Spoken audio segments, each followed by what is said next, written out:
Outlander Season 8 Episode 6 delivers surprises as series nears conclusion.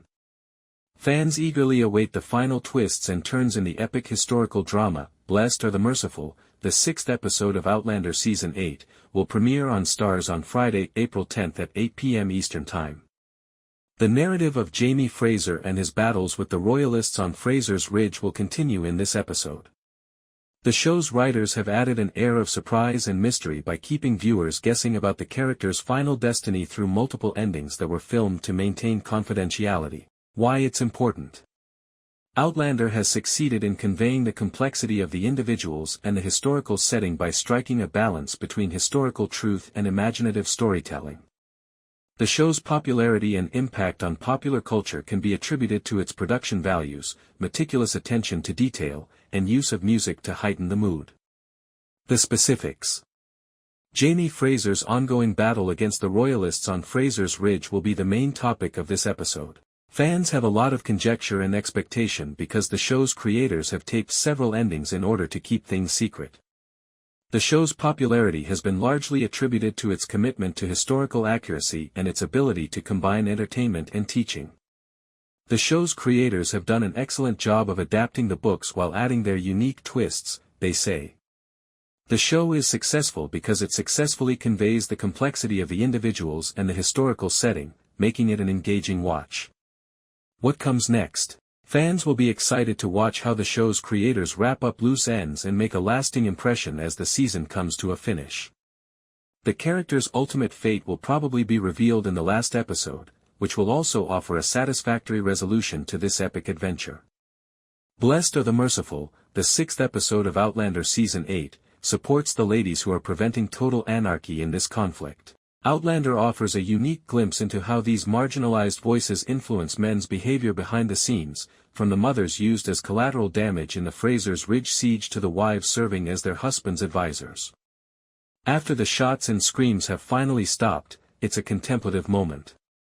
Fraser's Ridge now faces an intriguing moral dilemma as a result of Cunningham and Jamie's standoff. Throughout the episode, Jamie struggles to determine the appropriate penalty for the men who vowed loyalty to the monarchy. The main topic of this episode is his need to rely on Claire as his moral compass during these times.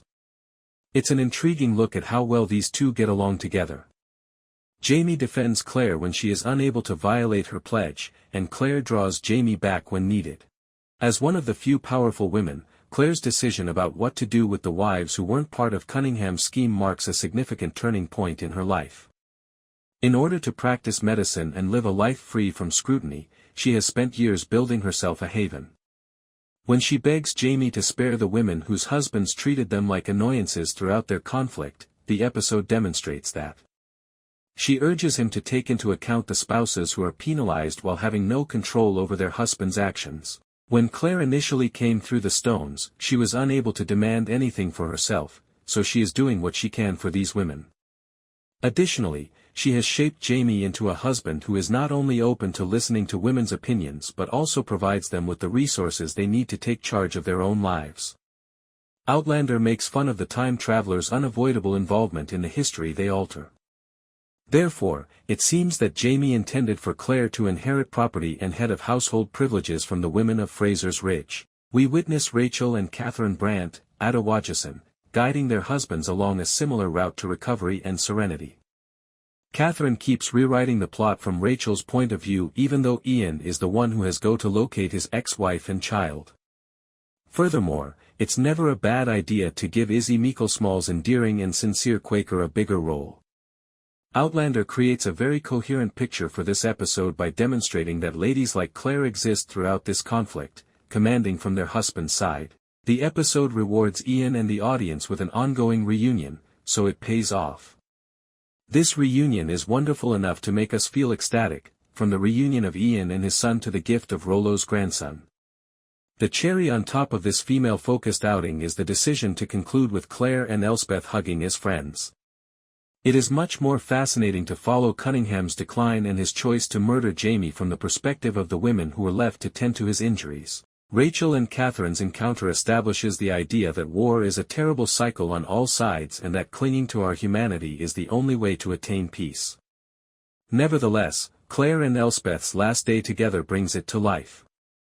Claire was able to establish deep relationships with a woman who had little in common and every opportunity to betray her by keeping their relationship apart from any external dispute. It's such a novel approach to the war-torn Outlander world to concentrate on the flowers among the weeds of these dynamics. It's a heartfelt conclusion to a fantastic hour of storytelling. One that draws attention to both the women's capabilities and their nuanced relationships with their male counterparts. As with previous episodes, the majority of Outlander Season 8 Episode 6 is taken directly from Go Tell the Bees That I Am Gone. There are a few changes, but they make sense for the TV narrative and give us a compassionate, shocking, and hopeful tale. Jamie must make a tough choice following the altercation at Fraser's Ridge in the previous Outlander episode. Jamie must make a difficult choice. The folks who attempted to assassinate him or wanted him executed cannot be his tenants. Nobody really expects him to, but there is a problem with the men's spouses. They have been at the mercy of their husbands, who did not even inform them that they would support Cunningham and attempt to overthrow Jamie. Their wives would have probably shackled them to the bed frames if they had threatened to bite off the hand that fed them. Despite being loyalists to Jamie's disobedience, there is just no way that they would have jeopardized their own means of subsistence. The women congregate in the hopes that Jamie will show mercy as he informs everyone that they are being evicted. Can he realize in his heart that he shouldn't, in a sense, cast them out on the streets? Claire raises this issue even though she is aware that these women had nothing to do with their husband's behavior.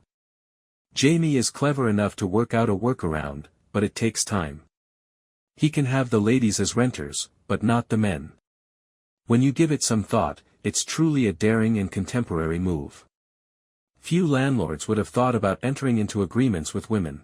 Even though I detest Jamie's jealous side, we continue to witness the kind of man he is capable of, and this is the aspect of him that I respect. He is prepared to get into agreements with the spouses, and when Hiram started to speak, he stopped him in his tracks, which made me laugh. Jamie is serious when he says he won't deal with the husbands. The women also have a respectful expression. They are aware of Jamie's goodness. All they can hope for is that he will cooperate with them without compromising his morals. Although Hiram's family's loss of the trade post is regrettable, Hiram ought to have considered this earlier. At least it will remain in the hands of Fraser's Ridge residents, whom Jamie can completely rely on. Additionally, he is capable of managing the Cunninghams. There is some justice in keeping Captain Cunningham alive even though he might have had him put to death for attempting to kill him. It was always evident when we discussed Cunningham's future with Kieran Boo that losing his legs would be extremely devastating. However, this man is a menace because of his cunning. In addition, he thinks he has 5 years left. Jamie must act, and he would typically kill. Even though it wasn't shown on screen, we know he killed Richard Brown for his choice to take Claire away for murder, and he killed Lieutenant Knox when Knox threatened Murtaugh in Outlander Season 5. If Jamie had killed Cunningham, it wouldn't have been all that shocking. However, he is more kind to Elspeth than her son. It will be a blow to Cunningham's pride to have to live with his mother caring for him for the rest of his life. That has a Carmelite quality. If Jamie had killed Cunningham, it wouldn't have been all that shocking. However, he is more kind to Elspeth than her son. It will be a blow to Cunningham's pride to have to live with his mother caring for him for the rest of his life. That has a Carmelite quality. However, I will miss Elspeth, and it was quite lovely to see her go while holding Claire's hand. Despite all the obstacles, they did end up being friends, and I do wish Claire had more Elspeth-like characters on the show. We witnessed a perverse conclusion in William Learns the Truth About Ben Outlander Season 8 Episode 5. William discovered that his cousin Ben had changed sides at the same time as he discovered his cousin was, in fact, still alive. That is where this new episode begins, with William discovering some harsh realities. Ben not only pretended to be dead in order to enlist in the Continental Army, but Amaranthus was fully aware of it. Say what? Even though she knew her husband was still alive, she had just accepted William's proposal. If she had thought Ben was dead, I could have supported her hasty decision to wed William. She needs to protect herself and her son because she doesn't have much experience. But she was fully aware of Ben. It makes sense why she didn't appear to be grieving for him. I'm sorry for William. He has discovered that his cousin is a traitor in addition to the fact that the woman he has fallen in love with has lied to him. He might as well be dead. But it makes sense that Ben would stage his demise. Growing up thinking your father was murdered is one thing, but realizing he betrayed his nation is quite another. Of course, we already know how the Revolutionary War will unfold. Nobody is aware that Ben and the other traitors have won. Ben did, therefore, act morally to preserve the honor and reputation of his family. It simply makes the tablet difficult to swallow. Oh, but the most hilarious part of the entire episode wouldn't have happened without all of this. The lightness this hour required was on Denny's face as he described all the treatment he had to give William when he was a prisoner. This is a change from the books because Denny actually assists Lord John Grey in getting away, but given their existing relationship, it works so much better with William in the program. Roger discovered something startling. I was concerned that Outlander would keep us waiting for Roger to describe his blast-related recollection. Luckily, he discovers something startling early in the episode. They've all been there before.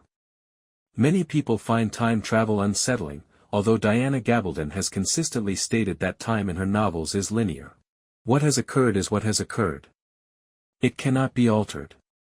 So how can Roger, Claire, Bree, and others travel back in time without altering it? As he tells Bree about the recollection he had, which, incidentally, was straight out of a leaf on the wind of All Hallows, Roger makes it obvious that they have all already happened in the past. In order for his father to save him when he was a youngster, Roger had to be in 1739 in order to send him back to 1941. It makes sense, but if you think too much, you can get a migraine. Roger has at last found his position, which is the nicest thing about this entire arc. Furthermore, he is able to accept his position. There is relief since he now knows what has to be done. Everyone is deserving of this, particularly those who have experienced what Roger has. The only thing that worries me is that written in my own heart's blood's horrific events are being built up throughout this entire episode.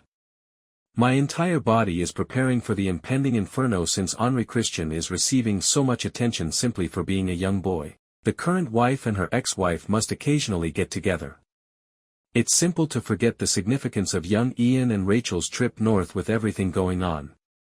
Ian came to the realization at the conclusion of Outlander Season 8 Episode 4 that he had to go see what had happened to his Mohawk wife, Emily. Rachel follows him, but it's obvious that she's having emotional difficulties. I do wonder if she ought to discuss these feelings with Jamie. He understands. Divorce was viewed as a crazy idea at this time, particularly with the males Rachel would have grown up with. It simply would not have occurred. As they set out on their journey, she is overcome with despair, dread, and jealousy. She has a lot of questions concerning Ian's reaction when he sees Emily. But she understands how crucial it is for Ian that his ex-wife is still alive. Rachel is the one who persuades Joseph Brant to consent to young Ian visiting Emily once they finally have an open discussion about the whole situation, and I believe Rachel had to be present for this meeting. She needed to see the woman she thought she would face. It was crucial for her to see that this woman is human and to put a face to the name. Rachel probably did it in this instance. Sometimes we idealize people to such an extent that they start to resemble gods rather than persons. When it becomes evident that Ian and Emily are no longer romantically connected, the meeting aids in resolving the situation.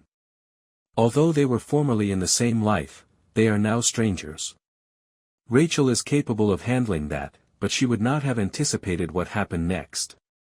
In her dreams, Emily's son is taken from her and made to fight till his death. She makes a request that is filled with the purest love a mother can give since she would rather to lose him to Ian and Rachel than to the ghosts.